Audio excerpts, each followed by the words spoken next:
এই পৃথিবীর বুকে একজন ইমাম সাহেব যখন জেলে বন্দী হন, তখনও তারে জেল থেকে জামিন নিতে বাহির করতে জজ সাহেবের সামনে একজন উকিলকে দাঁড় করাইতে হয়। তাহলে দেখলাম যে একজন ইমামও একজন উকিল আরেকজন ইমাম ধরছে, কি ওই যে বিচারক যিনি জজ সাহেব তার থেকে জামিন নেওয়ার জন্য। তো এখন ইমাম তাকে বলে যে বান্দার আমলকে আল্লাহ পর্যন্ত পৌঁছায়া দেয়।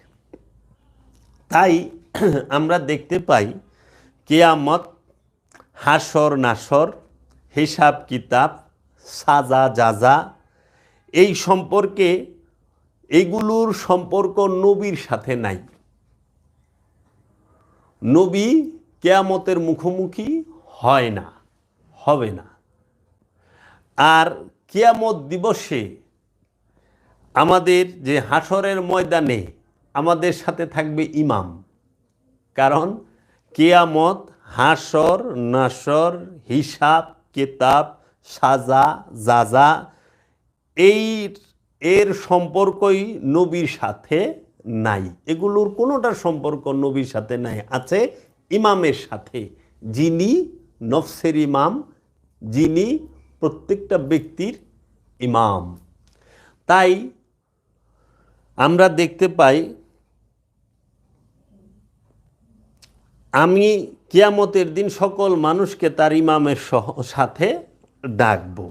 এখন কথা হইল যে এই ইমাম যিনি, তিনি কি হবেন, তিনি কে হবেন? যে ইমাম তিনি যিনি আবেদকে মাবুদের সাথে সম্পর্ক মিলন ঘটায়া দেয়। ইমামকে যিনি আবেদকে মাবুদের সাথে, সৃষ্টিকে স্রষ্টার সাথে, বান্দাকে রবের সাথে, আবেদকে মাবুদের সাথে মিলন করায় দিবে, সেই হইল ইমাম। এখন আল্লাহ রব্বুল আলামিন, আমরা দেখতে পেলাম আল্লাহ রব্বুল আলামিন তিনি আলা কুল্লি শাইইন কাদির, সমস্ত কিছুর উপরে আল্লাহ সর্বশক্তিমান।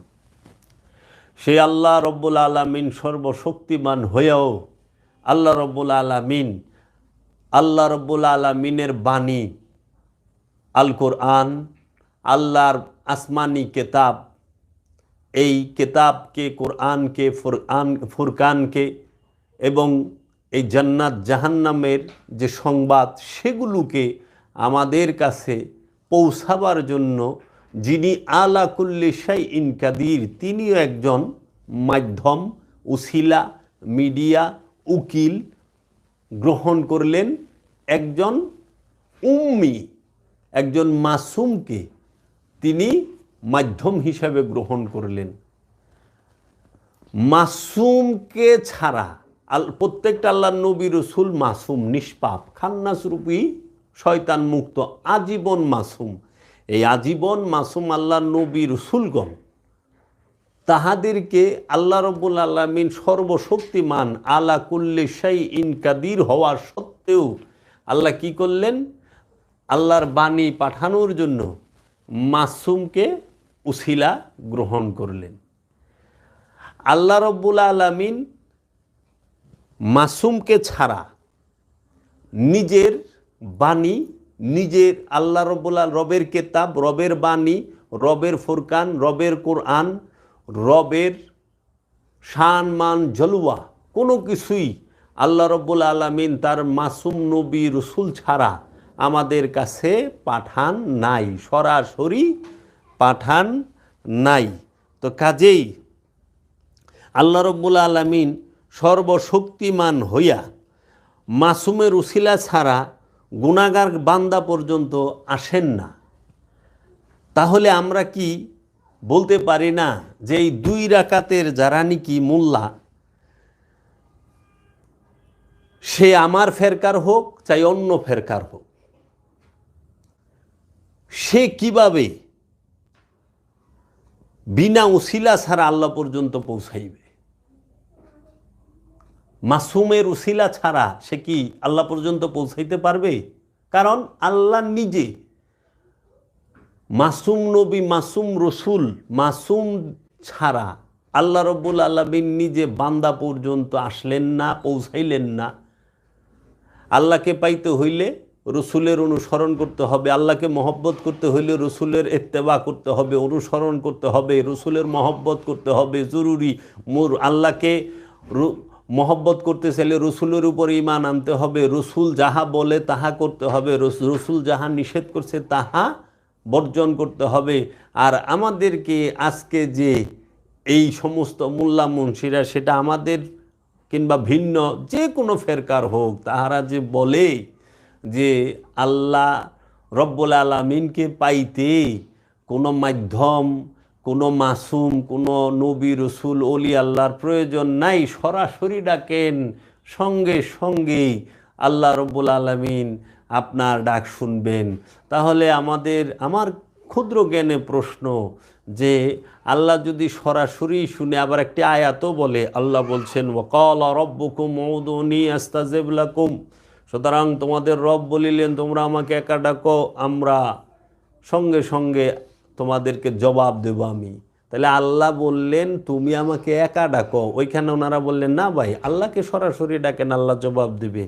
তা আজকে আমরা দেখতেছি অনেকে আগুনে পুড়ে মারা যায়, পানিতে পড়ে ডুবে মারা যায়, আমরা দেখি রোড অ্যাক্সিডেন্টে মারা যায়, আমরা দেখি অগ্নি সংযোগে মিল ফ্যাক্টরিতে বাড়িঘরে মারা যায়। তো আল্লাহকে তো সে একাই সেই সময় ডাকে, আল্লাহ সরাসরি কেন সাহায্য করেন না?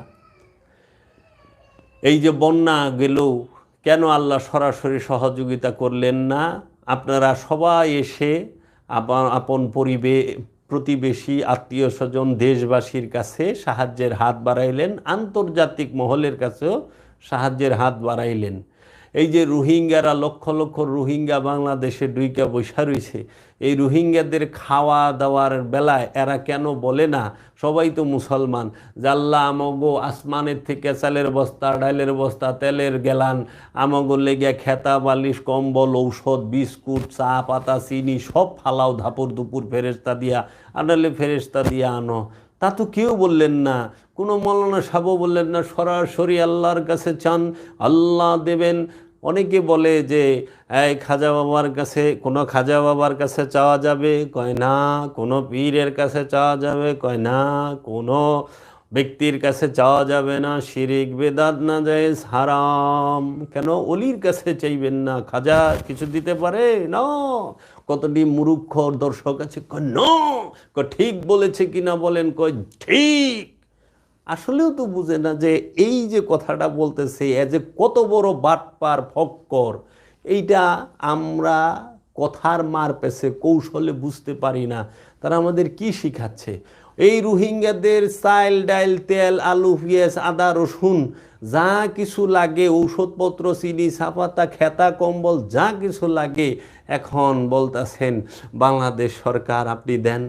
আচ্ছা, বাংলাদেশ সরকার বলে জাতিসংঘ চাইল দাও, জাতিসংঘ ডাইল দাও, জাতিসংঘ আমাদেরকে ওষুধ দাও, জাতিসংঘ চিকিৎসা দাও, জাতিসংঘ আমাদেরকে অবস্থান দাও, আমাদেরকে স্থান দাও, বাসস্থান দাও, আমাদেরকে এই সুযোগ দাও।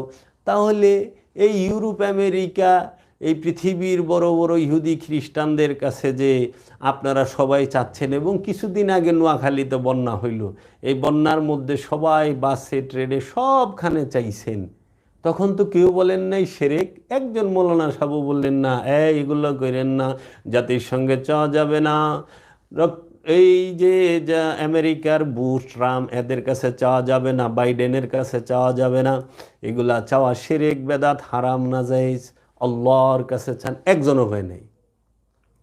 কেন বলে নাই?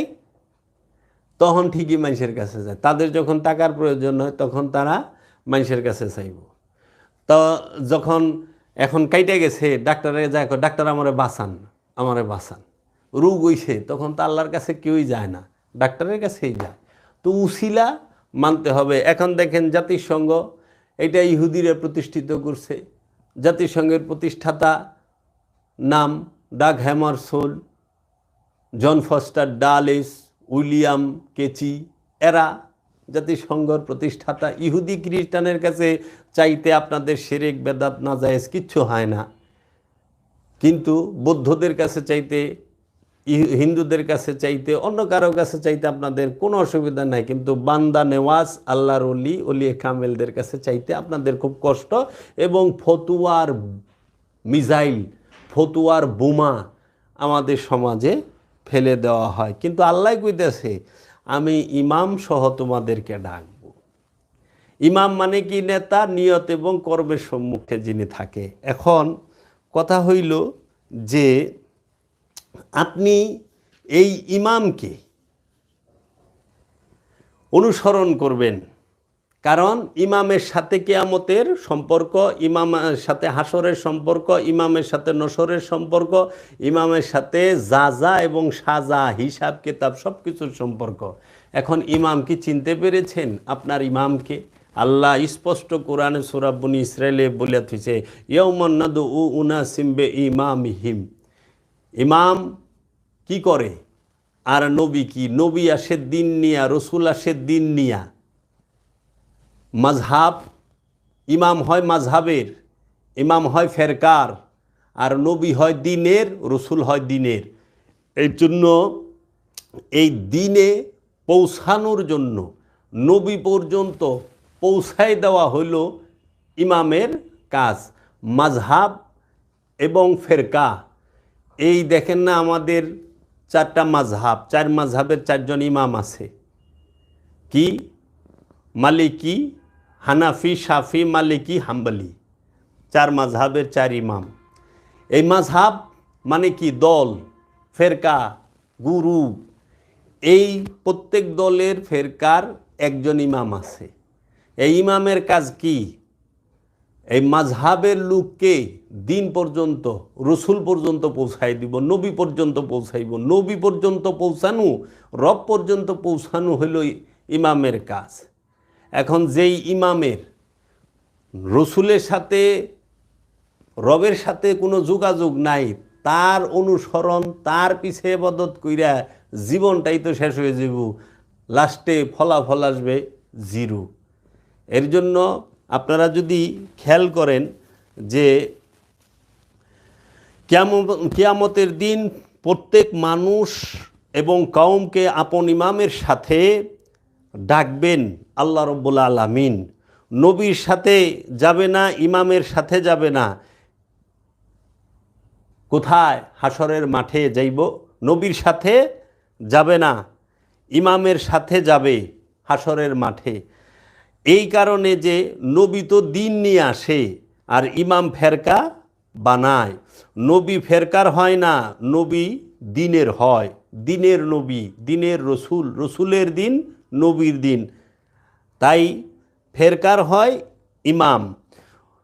নবী দিন নিয়ে আসে, ইমাম মাযহাবের হয়ে থাকে।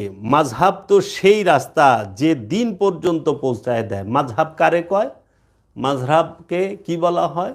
মাযহাব হচ্ছে সেই রাস্তা যে দিন পর্যন্ত, মানে নবী পর্যন্ত, রসুল পর্যন্ত, আল্লাহর নবী মুহাম্মদ মুস্তাফা সাল্লাল্লাহু আলাইহি ওয়াসাল্লাম পর্যন্ত পৌঁছায় দিবে কে? মাযহাবের ইমাম। এর জন্য ইমাম পৌঁছায় দিবে নবী মুস্তাফা সাল্লাল্লাহু আলাইহি ওয়াসাল্লাম পর্যন্ত। এই ইমাম অবশ্যই আপনাকে ইমাম সম্পর্কে অবগত হইতে হবে। মাযহাব হচ্ছে সেই রাস্তা যে দিন পর্যন্ত পৌঁছায় দেয়। মুহাম্মদ সাল্লাল্লাহু আলাইহি ওয়াসাল্লাম তিনি দিন নিয়ে এসেছেন। মাযহাব সেই রাস্তা যে দিন পর্যন্ত পৌঁছায় দেয়। এর জন্য আপনারা দেখবেন দিন সবার এক, সকল মুসলমানের দিন এক। মানে কি? নবী এক, সকল মুসলমানের, সকল ফেরকার নবী এক। মাযহাব সবার, মাযহাব এইটা সবার বেলায়, মাযহাব সবার জন্য এক না। মাযহাব সবার বেলায়, সবার জন্য সবাই এক মাযহাবের না। আবার এই মাযহাবের ইমামও এক না। এই মাযহাবও সবার আলাদা আলাদা, ইমামও সবার আলাদা আলাদা। কিন্তু এখন কথা হচ্ছে যে ইমাম নিজেই নবী পর্যন্ত পৌঁছায় নাই, সে তার মাযহাবকে কিভাবে নবী পর্যন্ত পৌঁছাইব। এখন আপনি একটু খেয়াল করেন, এই পৃথিবীতে যত মুসলমান আছে সবাই কি করে, মাযহাবের মধ্যে আছে, কেউ মাযহাব নাই, লামাযহাবিও আছে। হ্যাঁ, কিন্তু ইমাম কইলে আছে, সেটা হোক সুন্নি, সিয়ার, আহলে হাদিস, ওহাবি, দেওবন্দি, বেরলবি, বাটালবি, সাকরালবি, কাদিয়ানি, বাহাই, এই সমস্ত ৭৩টা ফেরকা। এখানে সবচেয়ে মজার একটা বিষয় হলো আল্লাহ রব্বুল আলামিন বলতেছেন যে কিয়ামতের দিন আমি প্রত্যেক ব্যক্তিকে তার ইমাম সহ ডাকবো। আর রাহমাতাল লিল আলামিন মুহাম্মদ সাল্লাল্লাহু আলাইহি ওয়াসাল্লাম হাদিস শরীফে বলেছেন, আমার উম্মতের মধ্যে ৭৩ ফেরকা, একটা ফেরকা জান্নাতি, একটা দল জান্নাতি, ৭২টা জাহান্নামী। ৭২টাই জাহান্নামী, একটা দল জান্নাতি। সেই দলটাকে যারা জান্নাতি সেটা হইল যাহারা আল্লাহ এবং আল্লাহর রসুলকে এবং আল্লাহর রসুলের বংশ আহলে বাইতকে এবং আল্লাহর রসুলের নূরের বংশ এই অলিয়া উলিয়া কেরামকে এবং সাহাবায়ে আজমাইনদেরকে ভালোবাসেন এবং তাদেরকে অনুসরণ করেন, তাদেরকে সম্মান করেন, ইজ্জত করেন, মহব্বত করেন, তাহারাই জান্নাতি। এখন কথা হইল যে এই ৭২ ফেরকার মধ্যে ৭২ দলই নামাজ পড়তাছে, সবাই এই একই নামাজ ৭২ দল পড়তাছে, সবাই বলতাছে আমরা জান্নাতি। সুন্নি কয় আমরা জান্নাতি, ৭৩-৭৩-এর মধ্যে এক দল, এই দলটা আমরা জান্নাতি। ওহাবি কইতেছে ৭৩ দলের মধ্যে এই দলটা আমরা জান্নাতি। শিয়া কইতেছে এই ৭৩ দলের মধ্যে আমরাই এক দল, আমরা জান্নাতি। ওই দেওবন্দি কইতেছে ৭৩ দলের মধ্যে আমরাই এক দল, যারা জান্নাতে আর সব জাহান্নামী। তাইলে রসুলের এই সলাত, আল্লাহর দেওয়া সলাত ৭৩ ফেরকার মানুষ আদায় করতেছে, ৭৩ ফেরকার মানুষই সিয়াম পালন করতেছে, ৭৩ ফেরকার মানুষই যায়া হজ করতেছে, যান কাবা শরীফে। ৭৩ ফেরকার সিয়াদের সবচেয়ে বেশি হজ করে। আর আমাদের দেশে দেওবন্দি ওলামারা সিয়াদেরকে কাফের বলেন, নওজুবিল্লাহি মিন জালিক, বিভিন্ন ফতুয়া দেন। কাদিয়ানিরাও যায় হজ করতেছে, যা দেখেন সৌদি আরবে। কিন্তু আমাদের দেশে কাদিয়ানিদের অমুসলিম ঘোষণা করতে হবে। এই আন্দোলনে আমার মাথায় বুঝে না যে আমাদের দেশের আলেমরা কয় যে কাদিয়ানিরা অমুসলিম ঘোষণা করো, আর সৌদি আরব কাদিয়ানিগো হজ করার বিষয় দেয়, মাথায় তো ধরে না। আমাদের দেশে সিয়াগো বলে যে এগুলা বাতিল, কিন্তু সৌদি আরবের আলেম ওলামায়ে কেরামরা বাদশারা হজ করবার লেগে ভিসা দিতেছে। সবচেয়ে বেশি হাজি থাকে সিয়া অনুসারী। তাইলে এখন কথা হইল যে এই ৭৩ ফেরকায় সলাত আদায় করতেছে, সিয়াম আদায় পালন করতেছে, হজ করতেছে, কুরবানি করতেছে, জাকাত দিতেছে, এরা সবাই করতেছে, কিন্তু জান্নাতি এক দল, এক ফেরকা, একটা দল। তারা কারা? যারা রসুলের অনুসরণ করে, রসুলের নূরের বংশের অনুসরণ করে, রসুলকে মহব্বত করে। এর জন্য নামাজি অনেক পাওয়া যাইব, সব দল নামাজ পড়ে, কিন্তু রসুলের মহব্বত কয় দলে করে? তাই আল্লাহ বলছে, কুলিন কুনতুম তুহিব্বুন আল্লাহ ফাত্তাবিউনি ইউহিব্বুকুমুল্লাহ। কে আছো আল্লাহকে ভালোবাসতে চাও, সে আমার হাবিব মুহাম্মদ সাল্লাল্লাহু আলাইহি ওয়াসাল্লামকে ভালোবাসো। এই হুব্বুন, এই শব্দটা কোরআনে খুব কম এসেছে। তাহলে পরে এই যে বলতেছে যে আল্লাহ রব্বুল আলামিন ইমাম সহ ডাকবেন, আর আল্লাহ রসুল বলতেছেন ৭৩ ফেরকার মধ্যে এক ফেরকা জান্নাতি, ৭২ দল জাহান্নামী। এখন কোন ফেরকা জান্নাতি আর কোন ফেরকা জাহান্নামী? যার ইমামের সাথে তার দিনের, এবং দিন মানে মুহাম্মদ সাল্লাল্লাহু আলাইহি ওয়াসাল্লাম, যিনি নিজেই দিন, এবং রবের সাথে যোগাযোগ আছে, তারাই জান্নাতি হবে। এখন যে ইমামের সাথে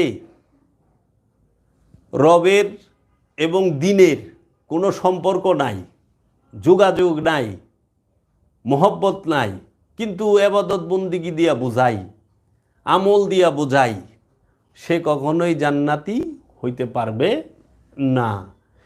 এর জন্য আমরা দেখতে পাই যে আমাদের অনেক ইমাম সাহেব থাকেন, আমরা দেখি যে ইমাম সাহেব অনেকেই আছেন যে স্মাগলিংয়ের সাথে জড়িত, ইমাম সাহেব অনেকে আছেন মিথ্যা বলেন, ইমাম সাহেব এরকম অনেক পাওয়া যায়, অধিকাংশই অনেক পাওয়া যায় যে বলৎকারের সাথে যুক্ত।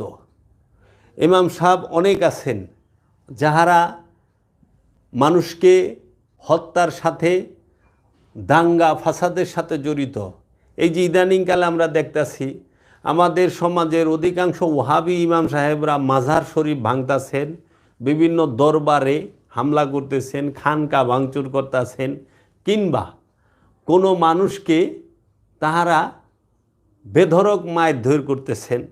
এবং আমরা দেখতে পাই অনেক ইমাম সাহেব এমন জ্বালাময়ী বক্তব্য দেয় যে অনেক দর্শক সেই জোশে শুই না অন্য ধর্মের মন্দিরে যায় আক্রমণ করতেছে, হিন্দুদের উপরে, বৌদ্ধের উপরে আক্রমণ করতেছে। আবার এমনও দেখা যায় যে যারা কোনো ধর্মই মানে না তাদের উপরেও আক্রমণ করে হত্যা করতেছে।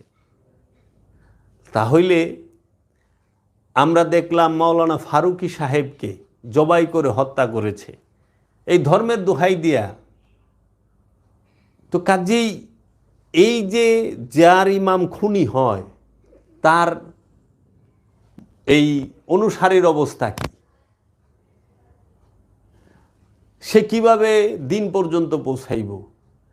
আমরা 29শে সেপ্টেম্বর 2024 সাল রোজ রবিবার রাত 9টার পরে 9:48 আমার বাড়ি সাভার থানার বনগাঁও ইউনিয়নের চাকুলিয়া গ্রামে, আমার অত্র আশেপাশের গ্রামের না হইল 50 থেকে 60 জন মৌলবী সাহেব, ইমাম সাহেব আসছেন আক্রমণ করার জন্য।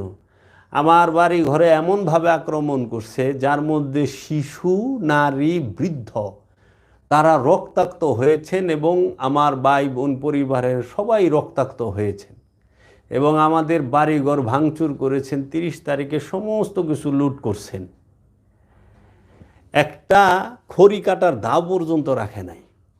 দাও, ক্ষমতা, মেশিনপত্রের অভাব ছিল না, সমস্ত কিছু চুরি করেছে, এমনকি আলু, পেঁয়াজ, আদা, রসুন পর্যন্ত চুরি করে লেগে গেছে। বদনাও ছাড়ে নাই, আতিল পাতিল যা পাইছে টোটাল চুরি করে লেগে গেছে। তাহলে এখন এই দায়ভার কি ইমাম সাহেব নেবে না? এই ইমামের পিছনে থাইকা আপনার নামাজ পড়বেন। অনেকে বলে যে আপনি নামাজ পড়েন না, আর এই ইমামের পিছনে নামাজ পড়ুন যে ইমাম মানুষ হত্যার উস্কানি দেয়, যে ইমাম রাতের আধারে ঘুমন্ত মানুষকে আক্রমণ করে, যে ইমামরা মানুষের সম্পদ লুট করে, এদের উস্কানিতে, এদের দ্বারা এখন বলবো আমি তো চুরি করি না, অমুক আপনার জন্যই তো করছে, ওদের তো এত বছর রইলাম কিছু হইল না, আপনার জন্যই তো হয়েছে। যে ইমাম সাহেব তিনি বলৎকারে ধরা পড়েন, তার পিছে যে সারা জীবন নামাজ পড়ছে তার কি হাল হইব? আল্লাহ কইছে আমি ইমাম সহ কিয়ামতের দিন প্রত্যেক ব্যক্তিকে ডাকব। এর জন্য ইমাম সাবধান, আগে ইমাম বুঝেন। আপনি প্রথমেই জিজ্ঞেস করেন, আপনি দেখেন ইমাম সাহেব কোন ফেরকার। খালি ইমাম আরবি জানলেই হবে না, নামাজ পড়লেই হইব না, আগে জানতে হইব ইনি ইমাম, হ্যাঁ ইনি কোরআন হাদিসের জ্ঞান আছে, হ্যাঁ খুব ভালো তেলাওয়াত করে, কোকিল কণ্ঠস্বর, হ্যাঁ কিন্তু আকীদা কোন? সে কি ওয়াহাবি, সে কি সুন্নি, সে কি আহলে হাদিস, সে কি জামাতি, সে কি তাবলিগি, সে কি দেওবন্দি, সে কি শিয়া, সে কি কাদিয়ানি, কোন মতবাদের, কোন ফেরকার, আগে সেইটা দেখেন। আর তার পিছনে আমি নামাজে দাঁড়ায় যাই না, এত সস্তা না। আমার ইমাম আমার মুর্শিদ, কেবলা ও কাবা, যিনি ওলিয়ে কামেল, যিনি চৈতন্য মহাপুরুষ, যিনি খান্নাসরূপী শয়তান মুক্ত মহাপুরুষ, যিনি কামেলেরও কামেল তিনি। ইমাম দেখেন কে হবে, যে ফ্যাসাদ সৃষ্টি করে না সে ইমামের গুণ কি থাকবে? ইমাম কখনো ফ্যাসাদ সৃষ্টি করবে না। আজ পর্যন্ত কোনো ওলি আল্লাহ মানুষকে সুপথ দেখাইছে, ফ্যাসাদ সৃষ্টি করে নাই। কোনো ওলি আল্লাহ কখনো কোনো বলৎকারের সাথে ওলি আল্লাহর ভক্তরাও যুক্ত না, নাউজুবিল্লাহ মিন জালিক। তাইলে আপনারা তো এই যে বিষয়গুলো আপনি দেখেন, ওলি আল্লাহরা কারো সম্পদের ক্ষতি করে না। আমাকে সেই দিন কথায় কথায় বলতেছিল, ঢাকা কোর্টের এইখানে কিছু লোক আমরা কথা বলতেছিলাম, তো এক মৌলবী সাহেব জিগাইল যে ভাই সাহেব, এই যে গান বাজনা এটা তো হারাম। তাই আমি বললাম হ্যাঁ এটা হারাম, ঠিক আছে। পৃথিবীতে আজ পর্যন্ত কোনো গায়ক শিল্পী কোনো গান দিয়া মানুষে মানুষে মারামারি হত্যাকাণ্ড হয় নাই। শিল্পীরা আজ পর্যন্ত গান গায়া কোনো দিনও দাঙ্গা ফাসাদ লাগায় নাই। তাদের শিল্পীরা কখনো গান গায়া মানুষ হত্যার পরিস্থিতি তৈরি করে নাই। কিন্তু আপনারা কিন্তু ওয়াজ কইরা যাতে যাতে লাগায় দিছেন, মানুষে মানুষে মারামারি করে মরে যা আপনাকে ওয়াজ শুনে এমন জোশ, ওয়াজের এমন জোশ হয় যে শরীরের মধ্যে বোম বাইন্দা পাকিস্তানের ঢুকে যাইতেছে মসজিদের ভিতরে। এক মুসলমান ভাই আরেক মুসলমান ভাইরে মারতাছে, হোক না শিয়া, হোক না ওহাবি, হোক না তাবলিকি, সমস্যা কি? উনি যেটা ভালো লাগে করুক, তাই বলে ওনাকে মেরে ফেলতে হবে? এটা কোন ধরনের কোন কথা হইল? এটা কি মানুষের? আল্লাহ কোথায় কইছে? আল্লাহ তো বলছে যে আমি বিচার দিবসের মালিক, কে জান্নাতি কে জাহান্নাম এটা ডিসাইড আল্লাহ করবে। আপনাকে এই অধিকার কে দিছে আরেকজনকে হত্যা করার, আরেকজনকে আঘাত করার? কই পাইলেন? রাতের আধারে আপনি কেন আসলেন হত্যার উদ্দেশ্যে? এই অধিকার আপনাকে কে দিল? আপনার কথা একজনে শুনে নাই, তাকে মারার অধিকার আপনাকে কে দিল? আমার ভক্তরা আমাকে ভালোবাসে, আমাকে ভালোবাসে দেখে তাদেরকে পিটাইতে হবে, এই অধিকার আমার সমাজের মানুষকে কে দিছে? আমার এলাকার মসজিদের মৌলবীদেরকে কে দিছে? কোথায় পাইলেন? কোরআন হাদিস না বলে অনেক জানেন, কি কোরআন শিখলেন? এখন তুই উগ্রতা, জঙ্গিপনা, সন্ত্রাসীপনাই তো গেল না। আমাদের ইমাম সাহেবরা এখন হাজতে আছেন। এই আজকে বৃহস্পতিবার, আজকে আদালতে দাঁড়াইছে জামিনের জন্য, যে অজুহাত দিছে যে ইমাম সাহেব কালকে জুমার নামাজ পড়াইব। তাই বললাম সে কালকে জুমার নামাজ পড়াইব, 52 দিন পর্যন্ত একটা ফ্যামিলিকে হুমকি দামকি দিয়ে বাড়ির বাহিরে রাইখা কষ্ট দিয়া সে কি জুমার নামাজ পড়াইব? মানুষের সহায় সম্পদ সমস্ত কিছু ধ্বংস কইরা, বাড়িঘর ভাঙচুর কইরা সে কিসের নামাজ পড়াইব? সময় মতো আইন শৃঙ্খলা বাহিনী না আসলে মিনিমাম 50 থেকে 60 জন মানুষ মার্ডার হইতো, মৃত্যুবরণ করত। এই মার্ডার কইরা রক্তের হাতলে নামাজ পড়তে গেছেন, সেই দিন মানুষের রক্ত ঝরায়া মানুষের বাড়িঘরে আগুন দিয়া ফজরের নামাজ জামাতের সাথে পড়ছেন। তাই আমরা 29শে সেপ্টেম্বর আপনাদেরকে দেখেছি, আপনারাই এজিদের বাহিনী, আপনারাই ইমাম হুসেন আলাইহিস সালামের কল্লা কাইটা আসরের সময় আসরের নামাজ জামাতে পড়েন। একটু খেয়াল করেন তো, সেই কারবালার দিনে তাকায়া ইমাম হুসেন আলাইহিস সালাম এবং এজিদ বাহিনীর জামাত, নামাজের জামাত আলাদা কেন? পৃথিবীর বুকে ইমাম হুসেন আলাইহিস সালাম থেকে উচ্চ মর্যাদা সম্পন্ন কে ছিল? কেউ ছিল না। কোনো ইমাম, কোনো আলেম, কোনো মুফতি, কোনো মুহাদ্দিস, কোনো মুফাসসির কেউ ছিল না। ওই সময়ে আল্লাহর আসমানের নিচে জমিনের উপরে মর্যাদার দিকে, সম্মানের দিকে, ইজ্জতের দিকে, এলেম কালামের দিকে, আল্লাহর দরবারে কবুলিয়াতের দিকে মাওলা হুসাইন থেকে উচ্চ মর্যাদা সম্পন্ন। কিন্তু আমরা তাকায়া দেখলাম কি, জামাত দুইটা। ইমাম হুসেন আলাইহিস সালাম দায়েমি সলাতের জামাতের ইমাম, আর এজিদের বাহিনী আনুষ্ঠানিক নামাজের ইমাম হইল ইবনে জিয়াদ, মজ্জিন হইল সীমার। আপনারা যা দেখেন কেন তারা ইমাম হুসেন আলাইহিস সালামের পিছনে নামাজ আদায় করলো না? ইমাম হুসেন আলাইহিস সালামকে কেন ইমাম মানল না? সেই সময় ইমাম হুসেন আলাইহিস সালাম তো কারো সম্পদ ভক্ষণ করে নাই। আপনারা কেন আমার বাড়িতে এইভাবে হামলা করলেন? কেন আল্লাহর মাজারে অলির মাজারে হামলা করেন? কেন আল্লাহর অলির মাজারে হামলা করেন? কেন পীরের দরবারে হামলা করেন? আজকে মানুষকে হত্যা করে, মানুষকে বিপদে ফেলে, মানুষ সম্পর্কে মিথ্যা, এত মিথ্যা বলছে। এই যতটি মৌলবী মুন্সি আইছে আমি নিজেই চিনি না, অথচ এরা আমার সম্পর্কে দুনিয়ার মিথ্যা কথায় এত কনফিডেন্সের সাথে বলতেছে। আপনারা দেখেন চায়া তাদের ওয়াজ নসিহতের মধ্যে তারা বলতেছে আমি কি 3বার কিয়ে খেলছে, ওইটারে কি কয়, 3বার খেলছে যে ইউরোপের একটা ইয়ের মধ্যে না, তারপরে রকেটে চড়ছে, ট্রাম্পের লগে দেখা হয়েছে, সৌদি কাবা শরীফের ইমাম সাহেব আইছে, তারপরে এই মানে এগুলোই মানুষ বিশ্বাস করতেছে, কনফিডেন্সের সাথে মিথ্যা কথাগুলো বলতেছে। আমার এখানে আমার মসজিদের মৌলবী, আমার মসজিদের মুসল্লি অধিকাংশ তারা কনফিডেন্সের সাথে মিথ্যা বলতেছে, অথচ এই এমদাদুল হকের লগে আমার লগে সরাসরি একদিন কথা হয় না আজ পর্যন্ত, আমার জন্মের পরে থেকে। আমার বাড়িতেও কোনো দিন আসে নাই।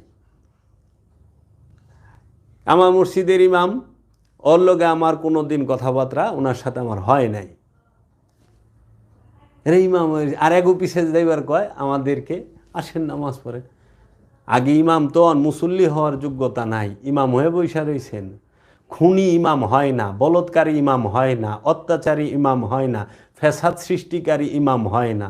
যে ফ্যাসাদ সৃষ্টি করে এই তৈয়ব খার মতো নরপিশাচ, জাহান্নামের কীট, ও ইব্রাহিমপুর মিরপুরে ইব্রাহিমপুর মসজিদের ইমাম আলা কোন, ওর মতো একটা অসভ্য ইতর মানুষ, সে বলে ইমাম। এর জন্য এই দুনিয়ায় জানি না মানুষ কোরআন কি খুইলা দেখে কখনো নাকি আজকে মিথ্যা। কালকে ছবি হারাম ছিল, আজকে ছবি জায়েজ হয়ে গেছে। কালকে সুদ হারাম ছিল, আজকে সুদ জায়েজ হয়ে গেল। এই কি অবস্থা? এরাই ওয়াজ করতেছে, আমার মাথায় ধরে না। তো কাজেই আমি আপনাদেরকে অনুরোধ করব, দর্শক মণ্ডলী যারা আমার এই কথাগুলো শুনেন, আমি বিষয়ভিত্তিক আলোচনা করি, আপনারা কোরআনুল মাজিদটা বাংলা অর্থসহ হুবহু পড়েন। একটা কোরআন পড়ে আপনি বুঝবেন না, আপনি 10টা কোরআনের অনুবাদ নেন, 10 জনের লেখা, এবং যদি তাফসির নেন 10টা তাফসির নেন, নিয়ে একটু পড়েন, দেখবেন যে আপনি নিজেই কইবেন এরা কি করছে। কোরআনের মূল যে বিষয়গুলো, কোরআনে 2 ধরনের আয়াত, মুহাকাম, মুতাশাবে। এই মুহকামগুলোকে গোপন করে, মুতাশাবে লিয়ে খালি কাউ কাউ করে। এই মুহকাম আয়াতগুলো এই মানুষের পর্ব কতটি হয় আমি জানি না, আমি প্রত্যেকটা রেফারেন্স দিয়ে আপনাদেরকে বলবো। আমি কখনোই আজগবি শরীফের কথা, উদ্ভট কথাবার্তা আমি বলি না। আমি সতর্ক করার চেষ্টা করি, এটা আমার দায়িত্ব, কর্তব্য, আমার মুর্শেদ আমাকে দান করেছে, তুমি বলবা, আমি বলি। নিতেও পারেন, নাও নিতে পারেন, 2টা গালি দিয়ে সইরেও যেতে পারেন। আপনার যদি আমাকে পছন্দ না হয়, আমাকে আপনি প্রত্যাখ্যান করেন, আমাকে ফেলে চলে যান, আমার কথা শোনার আপনার প্রয়োজন নাই। আমাকে 2টা গালি দিবেন, এটাও আপনার স্বতন্ত্র গণতান্ত্রিক অধিকার। কিন্তু আপনি আমার মাথায় বাড়ি দিবেন, আপনি আমার বাড়ি ঘর ভাঙবেন, এই অধিকার তো আপনাকে কেউ দেয় নাই। এই অধিকার পাইলেন কই? আমি এই বিবেকের কাছে প্রশ্ন রাখলাম। আর বিবেক কি? আমরা এই দেশে তো বিবেকই নাই, কার কাছে প্রশ্ন রাখুন? আমরা দেখতে চাই যে এই ইমামের পিছনে, এইরকম বলৎকারী, এইরকম জালিম ইমামের পিছনে আপনারা থাইকা আপনাদের স্বভাব চরিত্রের কি পরিণতি আমরা দেখছি। কিন্তু আপনারা মিথ্যা বলতে ভয় পাইলেন না, আল্লাহ রসুল কি একটু ভয় পাইলেন না? কি বলবো, দিনকে রাত, রাতকে দিন। তো কাজেই এই মানুষ সম্পর্কে লাস্টে এইটুক বইলা দেই, আল্লাহ বলেছেন মানুষ কি মনে করে যে আমি তার হাড়গুলো কোনো ক্রমে একত্রিত করতে পারবো না? আল্লাহ বলেছেন, যাদের অন্তরে রোগ আছে তারা কি মনে করছে যে আল্লাহ তাদের অন্তরের বিরোধী মনোভাব প্রকাশ করে দেবেন না? আল্লাহ রব্বুল আলামিন তিনি বলতেছেন, তাদের সবাই কি এ আশা করে যে তাকে নিয়ামতপূর্ণ জান্নাতে প্রবেশ করানো হবে? এত সস্তা? তুমি কি ধারণা করছো যে তোমরা এমনিতেই জান্নাতে প্রবেশ করবে, অথচ আল্লাহ জেনে নেবেন না যে তোমাদের মধ্যে হতে কারা জিহাদ করেছে ও কারা ধৈর্যশীল? এই জিহাদ খান্নাসরূপী শয়তানের বিরুদ্ধে, আল্লাহর সৃষ্টি মানুষ হত্যার জিহাদ না, এই ঢাল তলোয়ারের জিহাদ না, আমিত্বের বিরুদ্ধে নফস জিহাদ করবে, নিজের ইচ্ছার বিরুদ্ধে জিহাদ করবে। কে? নফস, রবের এবং রসুলের ইচ্ছাকে নিজের মধ্যে প্রতিষ্ঠিত করার জন্য। আর ধৈর্য ধারণ করবে যে কোনো মুসিবতে বিপদে আপদে। আর আজকে মানুষরে জিহাদের নাম দেয় হত্যা করা। একটা মানুষ হত্যা করলে সারা জিন্দিগিতে তার হিসাব দিয়ে বাঁচবেন, সেটা বলে নাই মুসলমানকে, একটা মানুষকে। মানুষ হত্যার অধিকার আল্লাহ রব্বুল আলামিন এই জগতে কাউকেও দেয় নাই। তো কাজেই কোনো নবী রাসূল মানুষকে হত্যা করেন নাই। আল্লাহর ওলিরা, বিধর্মীরে কি করছে? মুসলমান করছে। আর বর্তমান সময়ের এই মোল্লা মুন্সিরা মুসলমানরে কাফের বানায় দেয়, মুসলমানরে মুশরিক বানায় দেয়, মুসলমানরে ইহুদি বানায় দেয়, মুসলমানরে খ্রিস্টান বানায় দেয়। কি আজব কারবার! এগুলি সবই শক্তির পূজারী, স্বার্থের পূজারী। এদের স্বার্থ জেন আছে ওইটার পক্ষে কথা, স্বার্থ জেনে নেই ওইটার বিরুদ্ধে কথা। টাকা দিবা, কথা ঘুরে যাব, ক্ষমতা আইলে কথা ঘুরে যায়। কি করবেন? অলি আল্লাহকে মিটানো যায় না, কারণ অলি আল্লাহরা আল্লাহর নূর নিয়া বসবাস করেন। আল্লাহর নূর তাদের সিনার মধ্যে আছে। তারা ভুলেও ঘাবড়ায় না, চিন্তিত হয় না। আল্লাহ ইন্না আউলিয়াল্লাহি লা খাউফুন আলাইহিম ওয়া লা হুম ইয়াহজানুন।